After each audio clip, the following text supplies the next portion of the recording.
Welcome to Innovating Leadership, Co-Creating Our Future. I'm your host, Maureen Metcalf, founder and CEO of the Innovative Leadership Institute. I am delighted to have on the show today Anne Mukherjee, CEO of Pernod Ricard, a global leader with premier wines and spirits. And so, Anne, why don't you tell us a little bit about the company, because you run a fascinating organization that beyond wine and spirits is committed to art and the environment and running a socially responsible organization. So give us a little bit of background about the company, and then we'll talk about you. Absolutely. First of all, thank you. I'm really excited to be here with you. You work on something that is near and dear to my heart, and I'm so glad that you are making it available for other people to understand their role in it. So Pernod Ricard is the second largest wine and spirits company in the world. And I am chairman and CEO of North America. Our global CEO and chairman, Alex Ricard, is the grandson of the founder of the company, an amazing leader in his own right. And this is a company that believes in this notion of conviviality. And what does that really mean? Because it's kind of a French word, but it's all about unlocking the magic of human connection. And there is magic when people come together, and we're here to unlock it. And that's the business that we are in. And I would say at the heart of our company, where our passion really comes from is, when you're drinking a glass of, wine, you're actually drinking grapes, or you're having a cosmopolitan, you're actually drinking wheat. At the core of our company, we're an agriculture company. And so this notion of creating a future, because we have to take care of our terroir and our planet and the climate and, being connected to our farmers, that's the heart of our company. And we take that very, very seriously. And that then elevates to our mission, which is if we can do that well, we can also take care of human beings by connecting them in the world. I love the idea. I at one point ran a nature preserve as my kind of passion project outside of having a job. And the idea that when you create opportunities for people to have experiences in nature Yes. and the natural world, Yes. they connect and care for the ecosystem differently than if they never leave a city and a walk is on a paved sidewalk in a neighborhood without ever having touched the earth other than to weed a garden, maybe. That's right. And, when you're drinking spirits, you're actually drinking the earth. You're drinking the planet. They taste better than dirt, Yeah. but yes. We do a little magic to it. So how did you get here? Because lots of people are decent leaders, but they don't end up as CEOs of the second largest company in their category. I can't say it was by design. Pernod Ricard, Alex himself kind of went out to do this search. And I've been in love with the brands for a long time. As I got to know the company, I fell in love with it because I think we live in a world today where we ask ourselves, am I just going to work for a company or am I going to buy into a company? And as I got to learn about Pernod Ricard, I really bought into it. I will tell you, a lot of people were surprised that I was even considering the offer because alcohol has had a very, very difficult role in my life. My mother was killed by a drunk driver. I have been the victim of people who've used alcohol as a weapon. And it was really my husband who said to me, the universe is speaking to you. The universe is saying, this is your opportunity to get a seat at the table.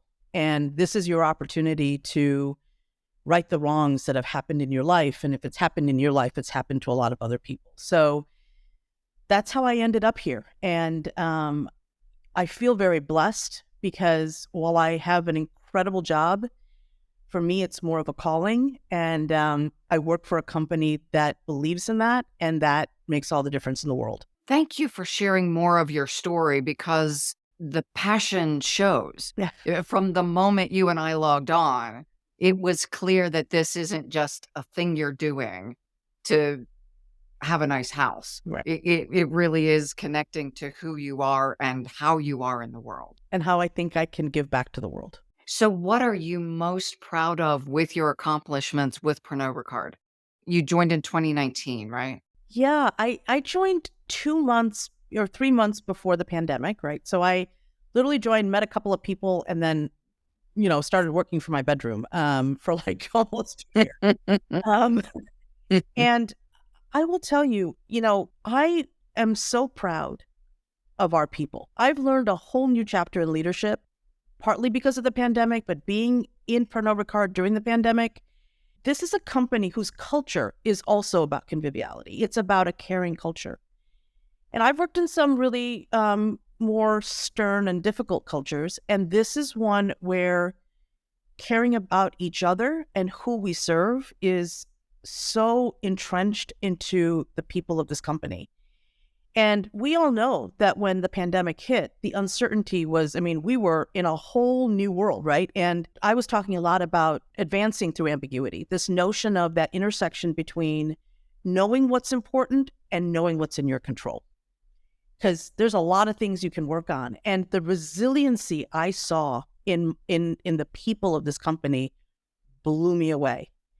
And, at the same time, you had George Floyd, Black Lives Matter, political unrest, and I also saw vulnerability.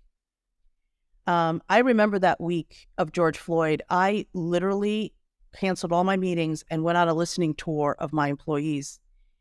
And no meeting ended without tears and the pain that people were feeling. And that was the other thing that it taught me as a leader, which is they're looking for leaders to be vulnerable. They're looking for leaders to say, you know what? I feel your pain and I don't have all the answers. I don't know everything and I need your help. And so this notion of resiliency coupled with vulnerability, it was incredible what I witnessed. And I feel like it was the people at Pernod Ricard that taught me how to be a better leader. And it was a really defining moment for me. Isn't it amazing how we co-evolve, if that's the right term? We grow up together with each other. And I love that you're acknowledging the contribution that your team had to your growth as you do to theirs. Yes. Huge. It was huge. And so many leaders, I think, still live in the mindset that they're supposed to have the answers. And I do think that is, I think when we think about leadership of the future, your title, you got to know it all to earn your salary. Like, I think those days are in the past. I think leadership of the future is about being vulnerable, being a constant learner. Oh my gosh, this ability to be curious and listen to what other people have to say to help you think better. Being inquisitive about the world. I think the other one that people forget as a leader is we're also teachers. And if you want a learning organization, you've got experience, other people have experience, but being willing to teach as opposed to tell, I think is a really important aspect of leadership of the future. I love that. And I want to probe a little bit on the vulnerability, because it seems like there's a continuum from I know all and there's nothing you people can teach me, whoever you people is. Right. And then the other side is I don't know anything and I'm waiting for you to help me. And so vulnerability paired with an ability to inspire. So there's stuff I don't know, but I'm still running a successful company. I'm not clueless. We're in uncertain times. So how do you navigate and message that? Because I think sometimes we confuse authenticity and vulnerability with losing our ability to still command the room and command respect. Yeah. No, it's that balancing act's not an easy one, right? And I think it's the difference, what I'm still learning and I'm still evolving as a leader. I'm being very clear about the what versus the how. So as a leader, my job is to make sure that we deliver. We deliver on, the impact of our people, deliver on our results, deliver on, our impact to the community. So the what is what a leader has to be clear about. And that what comes from experience. It comes from knowledge. It comes from, all the things that you expect of a leader. I think the difference is that leaders now have to step back on the how and let more people in on the how and the leader asking more questions around the how, because leaders themselves, they're not closest to the action. The teams are. And they probably have more insights on the how to deliver that what than you ever could as a leader. And a long time ago, I had a leader in one of my former companies who taught me this notion of servant leadership, and that the pyramid is actually inverted, and that the CEO is at the bottom, and it's your front line. It's the people who pretty much are running the company, making your products, selling your products and services. They're at the top of the pyramid. You're in service to them. And it's one thing to say it. I think it's something else to live it. And I struggle with this concept because you're the one who's accountable to the board. Yes.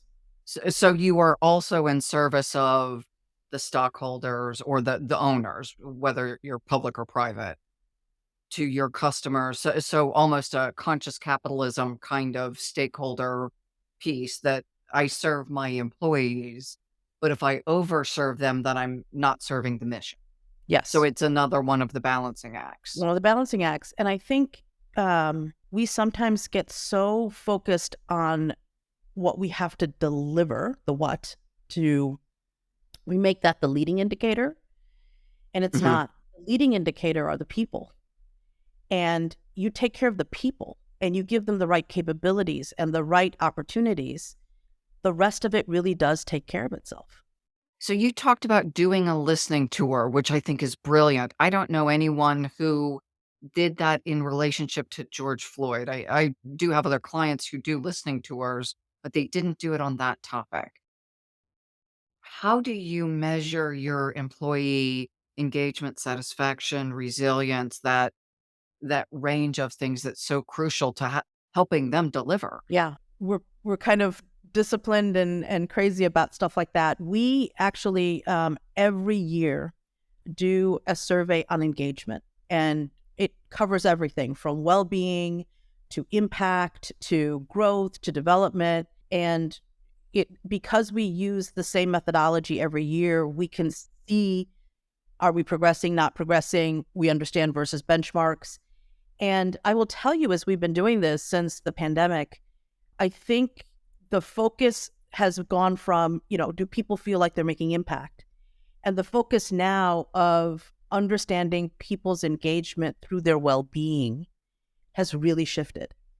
And, when we went on that listening tour, and as we've been going through this, we've put far more stock into mental fitness as much as, work capability fitness or physical fitness. We have a lot of benefits around physical fitness.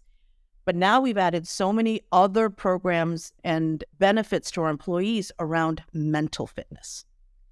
And we've seen links to, when you have safety issues in your plants, it's the people are dealing with much more today than they ever have mentally. And so it's been a real shift for us. And we work with this organization called BetterUp. And we live in a world of technology. And so every employee gets their own personal kind of survey they get to do with BetterUp. And based on what their mental needs are, it could be, I'm dealing with someone who's elderly at home. I could be dealing with marital issues. I could have, children issues. I could have people who are sick so it doesn't matter. Or I could have issues with, I don't know how to present in a meeting. I don't know how to do public speaking. It doesn't matter. They get to customize what their mental issues are, and they get a coach, and they get multiple coaches, and they can do it online. So these sort of programs are things that honestly, pre-pandemic, we never even thought of. Okay. So how do you I'm just thinking of Europe and GDPR and some of the privacy concerns. How do you navigate that across borders? So, every country tries to operate based on their local laws, local regulations. Some countries have other ways of doing this. This is what we do in the United States and here in North America. And privacy is really important. So none of this information ever gets to anyone in the company. No one sees it. 100% private. And it gives people confidence. It's helping them cope, not just to be better employees, but better people for their families, for their communities. I always talk about the fact that if you truly care about the people that work for you, start with caring for them as human beings first, and then as an employee. And I talk about it all the time. If we're going to develop you and you feel your calling is somewhere else, and we were a part of that, we wish you the best. Because you want people that truly want to jump up and down in the morning to come to work. And if they're not, they should go do what matters. It's a short life.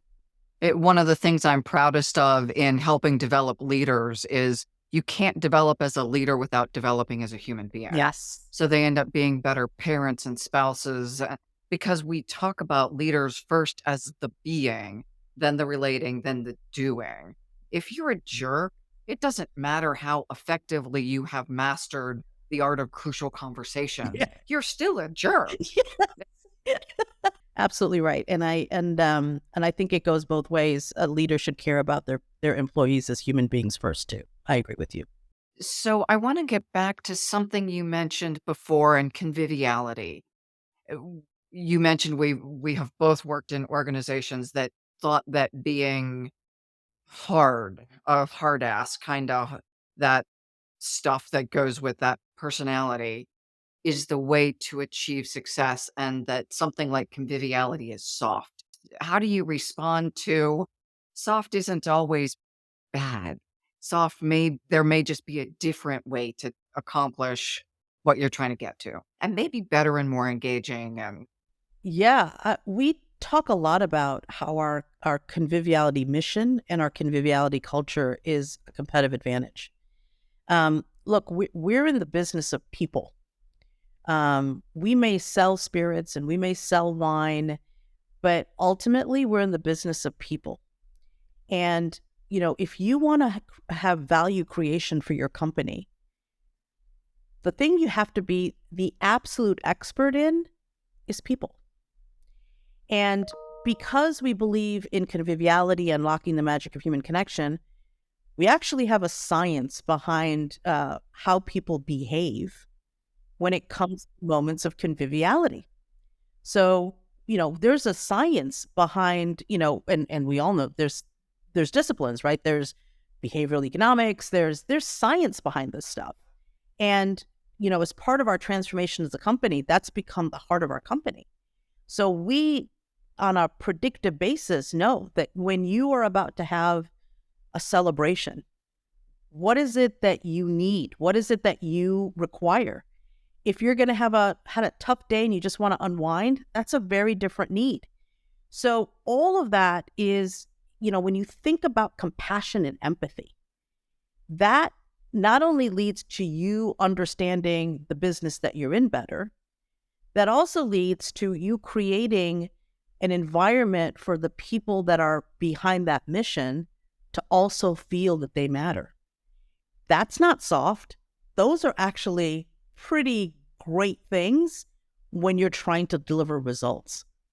I don't remember the engagement numbers, but the amount of people that are disengaged or actively disengaged, it's like 70+%, the quiet quitting and all of that stuff. So it speaks to culture of fear may deliver short-term results, but Yes. it doesn't deliver long-term commitment. It doesn't deliver me giving my best. It delivers me creating results because I'm afraid someone's going to yell at me or fire me or all of the whatever thing happens when we don't do our jobs. Perceive. Really well said. I always talk about at the end of the day, whether it's the distributors I work with, our employees, I can make you sign a contract. I can, make you sign an employee agreement, right? And as a part of that, yeah, I'm going to promise to pay you whatever. But at the end of the day, I can't make you or require you to give me your energy. You own that no matter what. And there's a lot of demands on everyone's energy. And if I don't earn a disproportionate or greater than fair share of the energy, we're not going to win. Beautifully said. So I want to go to something you said when you took the job, that you lost your mother to drunk driving and how personal this choice was to you. I can't imagine that inner conversation. How does taking this role help you square that? Because it sounds like this is a big thing for you. It was. I'll give you two stories to address both. The first one is, I've been a victim of sexual abuse. Alcohol played a role in that. So, you know, 2 to 3 weeks after I joined the company, one of our greatest and best brands is Absolut. And, Mhm. it's one of the reasons I loved Absolut all my life. And Absolut has been about a brand that's been about provocation for decades. And it kind of lost its voice. And so, I got a challenge from my boss, Alex, that said, you know what? How do we bring it back into conversation in a meaningful way? And at the time, the Me Too movement was a rage.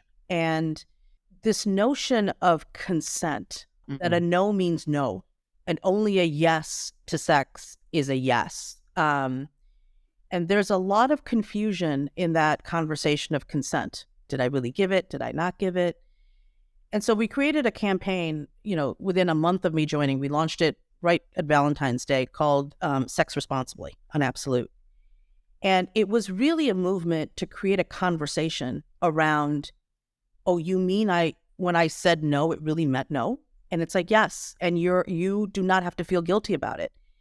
And I lent my personal story to that campaign. And I came out openly and talked about the role alcohol had played. And I said very publicly that if you are going to buy our products because you're going to use it as a weapon, we don't want your business. And for me, that was like, I felt like I finally got to speak. Like it gave me an opportunity to say, the things that happened to me, unacceptable. And to create a forum for other people to feel like finally someone's listening to me meant a lot. On my mother's passing, which, I was 14 at the time, and it to this day, it's the defining moment of my life. And, again, Pernod Ricard for the last 30 years has worked with an organization called Responsibility.org. And our partnership with them means everything to me. And they had been working on a bill that they were trying to keep in the infrastructure bill when President Biden was elected. And lo and behold, it got voted in, and it's the Halt Right Act. And what it is, and Biden has now signed this into law, that starting in 2024, every car manufactured in the United States will have a built-in breathalyzer. And you can't Oh, start the really? car unless you pass the breathalyzer. I did not know that. That's pretty groundbreaking. He signed it into law. That was the day I looked up at the heavens and said, that one's for you, Mom. Thank you. I'm going to take a breath at this moment. So, thank you. Thank you for asking. So when you ask me why I work at Pernod Ricard, that's why. Well, and the difference you get to make, I've also had, and I don't want to make this about me, but um, sexual violence.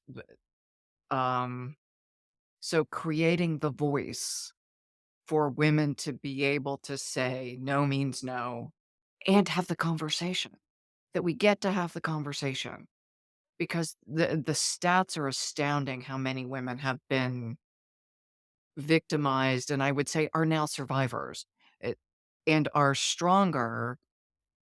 Almost that idea that a bone is broken and it, in the healing, it can be stronger, or it can still be the weakest part. Yes. And Yes. by having a voice, it gets to heal. Gets to heal. And I'm sorry for what you had to go through. It you shouldn't have to. But to your point, there are many of us, and if we can unite to give each other a voice, there's nothing more powerful. And I do believe you can turn pain into power. Thank you for saying that. Thank you for your empathy. And likewise, that no young girl, young woman, old woman should have to be a victim, That's right. should have to be afraid of a family member, a babysitter, a parent, a spouse, Anyone. a roommate, and many, many people are. Yes. Yes. Um, and we continue on those efforts. We're piloting a program called Safe Nights. We've done it in Texas, where, back to your point, there isn't any one person. If you want to go out and be convivial and have a good time at night and visit restaurants or bars, you should not be fearful of what either happens in those places or when you go home from those places. So we've now started a program where restaurants and bars can be certified to keep their patrons safe. There's courses that they can go through, and you can actually be certified. So again, it's a pilot. We're actually going to take this to multi-cities across the U.S. This goes back to, again, we talk about return on investment, and that is my job as a CEO. Mm-hmm. But your return on responsibility, how you return that investment, is equally important, and we have a responsibility. So this notion of responsible hosting, this notion of being responsible to the planet, this return on responsibility, these are our passion points. I love that. I love that you can be a company that sells spirits, creates conviviality, and concurrently creates responsibility and safety. Yes, Because absolutely. I think, again, we make assumptions that if you sell alcohol, you're encouraging overuse. Yes, and we do absolutely not want overuse. Unlocking the magic of human connection is not overdoing it, right? Too much Yeah. of any good thing is not a good thing. I don't care what. Hmm. Yeah. And being in control, being responsible, that's what's really important. What are you talked about the act signed into the infrastructure bill, and to me, that would be kind of a lifetime accomplishment. What are your other gosh, it seems like a ridiculous question because in comparison to that, how else what are your other accomplishments or things you have in the works that are also things you're incredibly proud of? Our commitment to the planet and what we're doing. And every company, I think, is trying to figure out what is it that you're going to do for the planet? What are you going to do for sustainability? And I'm so proud of what Pernod Ricard has accomplished. It's actually been recognized. The only beverage company has been recognized by the UN for their sustainable goals. And I think how we're pushing the envelope, from a sustainability perspective, is one area that I feel very proud about. I think what we're pushing on the responsibility side, that I think we talked about, is great. But it's not just also the big things. It's also the things that, I think, affect everyday life. And I'll give you an example. And all of these things that I'm talking about, I'm just here for the ride. I have these incredible, passionate people in my company that drive all these initiatives that I'm talking about, and they wow me. And we have another initiative that we've partnered with. It's called Women of the Vines. And as you know, the alcohol industry has largely been a very male-dominated industry. And we have these incredible women that work in our industry, but still suffer harassment on the job and, just things that should not be happening. And I have these incredible, talented women in our organization that partnered with Women's of the Vine, and they have created industry standards around harassment. They've created an industry speak up line that, independent of what company you work for, if you're worried that if you report something in your company, you might, there might be retaliation, we've created it industry wide. We have new standards. This happens because there are people that really just want this to be a fabulous industry that anyone should feel the opportunity to work in. It shouldn't have stigma. And whether it's the big initiatives that we do as an organization or these grassroots initiatives that happen from our people, it's pretty awe-inspiring. It is. I want to work for you. Anytime. So I want to couple that with our, I assume we will have some listeners who say the same thing. I want to be working for you. And others who say, that's really nice, but how do you stay in business? Does this really work? So can you talk about not specific financials? I'm not asking that, but overall financials that you can be good, responsible, convivial, and profitable. Yeah. I mean, if you look at our, results in the last, almost 3 years, we've grown double digit. We now have, crossed the $1 billion mark on profit. We are, we're approaching 3 billion in sales. I mean, the numbers we have posted, and they're all public record, have been some of the highest we've had in our company. And I do believe a lot of that happens not because, we're like, here's a number and you got to go hit it. It happened because people felt that their contributions mattered. They looked under every nook and cranny. They were innovative. They were creative in how they did their jobs. It's a part of our DNA. And I think that's why we're posting the numbers that we're posting. We're punching above our weight and tying the two together, that you can have ROI with ROR, feels really good. I love to see that you're in essence the case study for that, for all of the naysayers who don't see that it's possible. You are a data point, and a really good one, to say both can happen at the same time. They absolutely can. We live it every day. I want to go back a little bit to young Anne, who went through at 14 the loss of a mom, went through sexual violence. You had a lot happening as a very young woman. Many women who go through that have killed themselves, have the research at least, the adverse effect of childhood events. And there's a lot of research that says the probability that you would be successful is much smaller because of those things that happened. How did you get from the challenges you faced to the CEO chair? You're absolutely correct. I have been told, I've been sent by former companies, whether it's coaches or counseling or whatever. And most people have heard my story and said, yep, you should basically be a homeless drug addict, or, to your point, committed suicide. And look, it has been a hard life. I won't lie. And when people say, if you could do it over again, would you do it over again differently? My answer is no. I have been through a lot. I had a very violent first marriage. The violence led to me being told I could never have children. And the thing that I would tell people who've gone through trauma and difficulty is don't give up hope and don't stop believing. I met the man of my dreams, and he gave me my next lease on life, and he changed my world.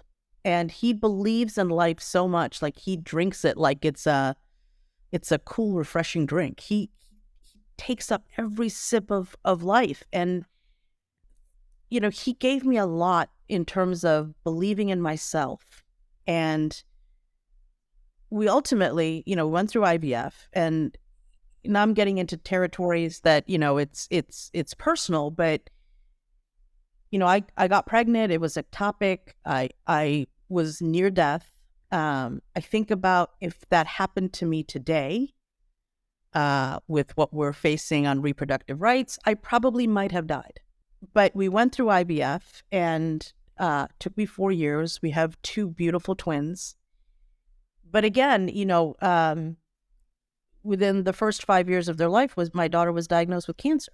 And so, what you learn is that, and by the way, she's in remission. She's doing great. They're all in college. It's fabulous. I love them. They're amazing.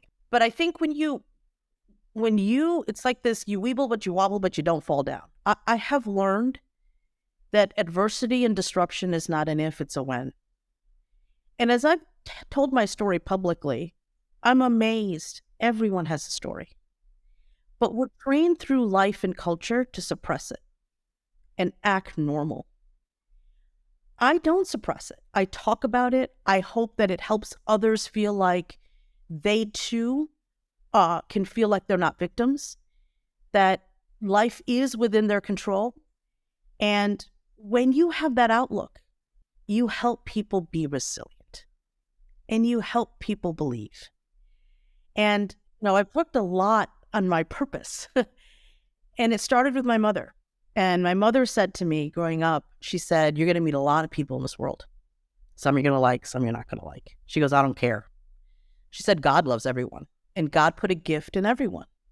And your job in life is, no matter who you meet, learn their gift and learn from their gift."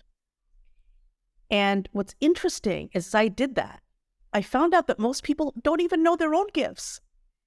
And so my purpose now, as a leader, as a human being, is whoever I meet, I want to showcase their own gift to themselves so they realize that not only can they do the possible, but they can also realize the impossible.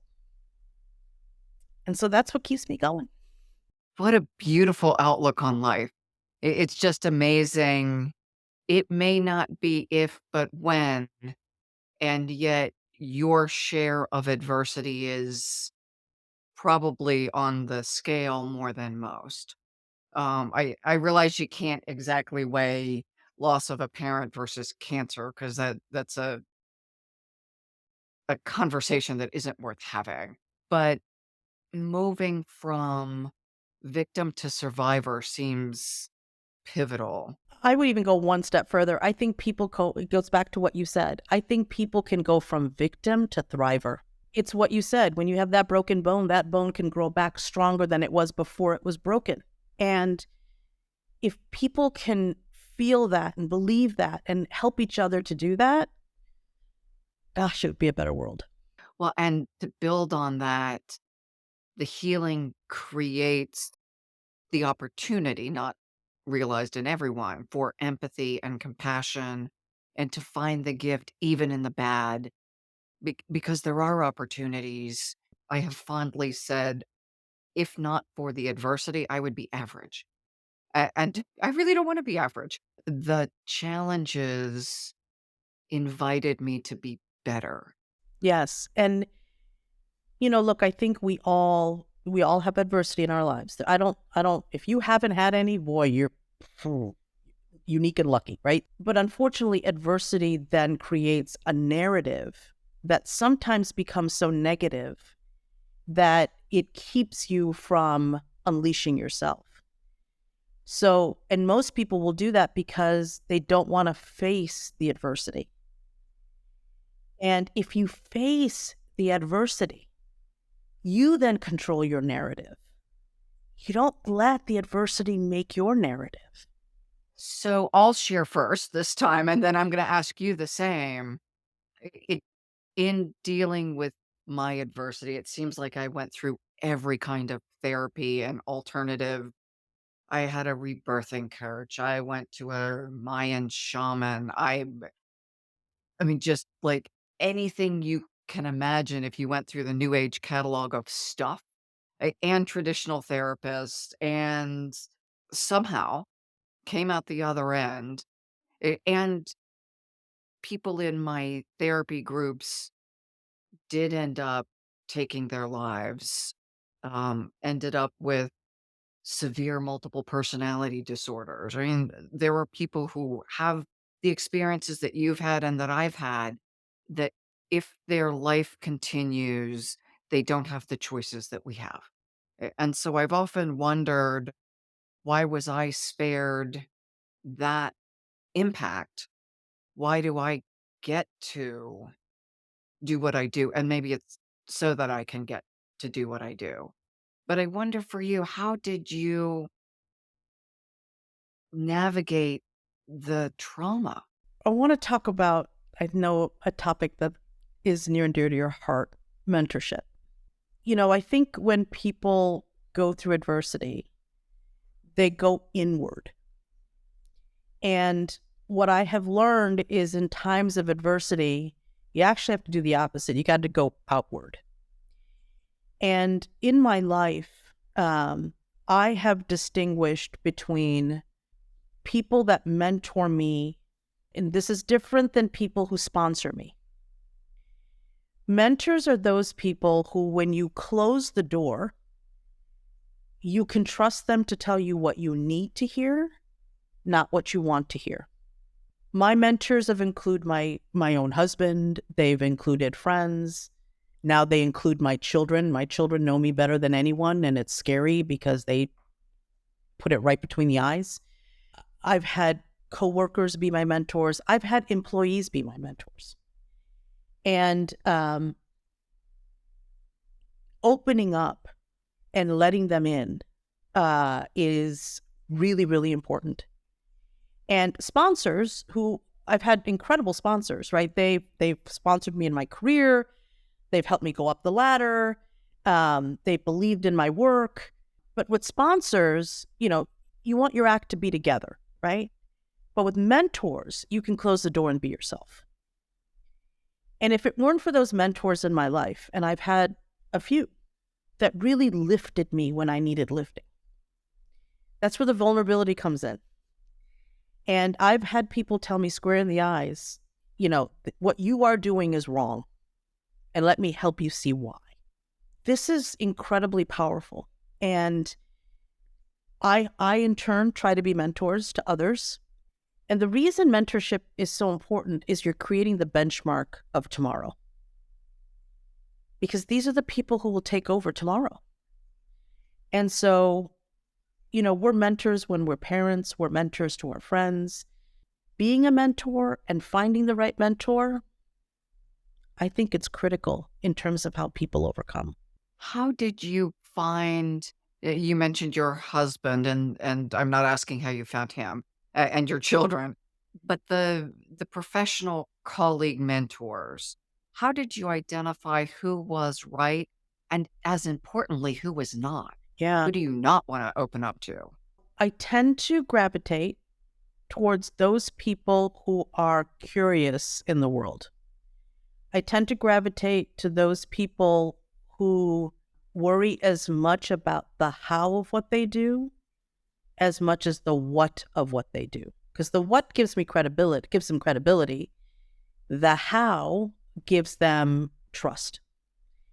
And so, sometimes, and it's happened. A lot of my mentors have come from my professional life because I spend a lot of time in my professional life. There are people that I still work with today, 20 years later, who are still my mentors. But they're smart, they're curious, they're caring, they're consistent of who they are as a human being. And these are the qualities that I look for. And not only did they become lifelong mentors, they become lifelong friends. And some of these people have worked with me, worked for me.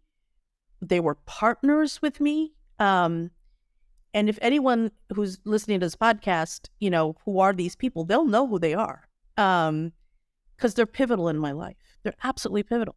Do you have a regular cadence of meeting with them? Or it's when you need it, or it's different for different ones? I wouldn't say there's a normal kind of relationship cadence.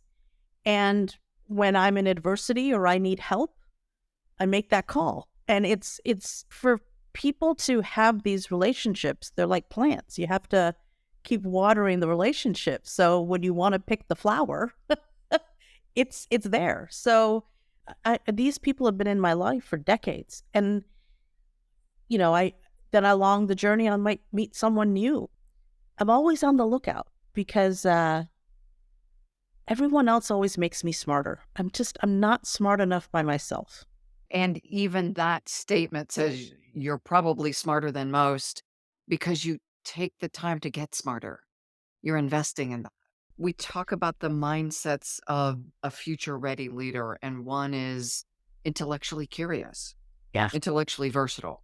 Yeah. You're always learning. We Yes. have to be.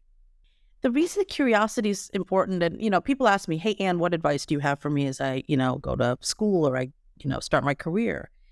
I always say to people, exercise both sides of your brain.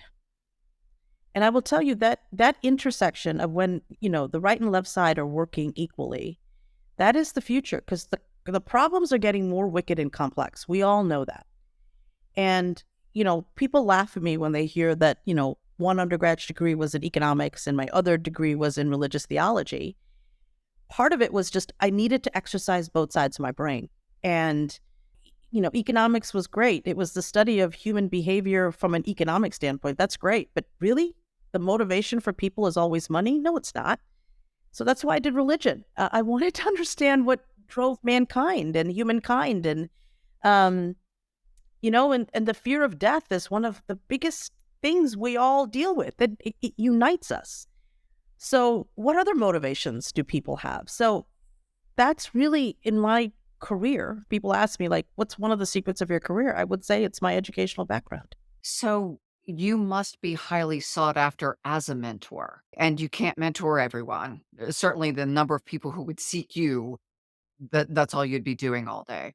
How do you navigate that conversation? Because my guess is you would like to mentor everyone. You're right. I do get a lot of requests, and I try to exercise what I say. I tell them what they need to hear, unfortunately not what they want to hear. I'm very open about expectations. And I say to them, I would love to mentor you, but I'm going to be honest with you. I don't think I can give you what you need. And I don't want to in any way mishandle the relationship. So I'm very upfront. If I cannot do it, if I cannot commit to them what they need, I will very politely decline. And it happens to me all the time, and it's painful to say no. But it's better to say no and not disappoint than to say yes and devastate them. One of the people I interviewed said that she looks at public figures, and one of my friends talked about Madeleine Albright as her mentor. Not that she hung out with Madeleine Albright, but that what she learned in reading about and following her speeches and things like that, that our mentors can also be public figures that who we've never met. Yes. So funny you mentioned Madeleine Albright. She's one of my heroes. And I was very fortunate to get to meet her before she passed. And I told her, I said, you inspire me so much, Secretary Albright. And, her pins. She made statements with her pins. And there's that famous story how it all started with Saddam Hussein. And I said, you inspired me, Secretary. And I showed her my nails. And the way she does her pins, I do my nails. So hold them up because we will see you on the video. They're not perfect, but I was recently visiting our Chivas brothers where we make our scotch. So I had the nails done. So it was our brand symbol for Chivas. So every time I visit a brand, I put their brand on my finger. When the Ukrainian war started, I had the Ukrainian flag on my nails. When we did Sex Responsibly, Sex Responsibly was on my nails. During voting season, I had Vote Now on my nails. So I think you're absolutely right. There are people we don't even know, and we watch their acts in life. We can absolutely say, well, what's my version of that? I get the question, and I know this is crazy, so I'm just going to leave you with this. They said, who was your first mentor as a child? Okay, you're going to think I'm nuts because the person was dead. It was Cleopatra. I remember reading the biography of Cleopatra and thinking, oh my goodness, talk about a woman in a man's world. And look at what she did ruling one of the most powerful countries of that time. And what she used, her guile, her intelligence, and I was like, I want to be like that. And what she taught me is use your powers as a person to make the impossible happen. And I learned that lesson from a mentor that I never got to speak to. And you've done that. I hope I got a long way to go. So, Anne, I'm mindful of time. Thank you, thank you, thank you. Thank you. How would people learn about Pernod Ricard? How would they learn about you? We're all online these days, right? Come to our website, Google me. We're very public about what we do and what we stand for. We believe in building the value and the values of the company. So come visit us. We love people and we love unlocking the magic with you. Thank you. And you have certainly unlocked the magic in this conversation. So thank you to you. Thank you to Pernod Ricard. Thank you for those who coordinated our conversation and for our listeners. Thank you for engaging in the conversation. Please take what you learned from Anne and consider what you can put into practice in your own life.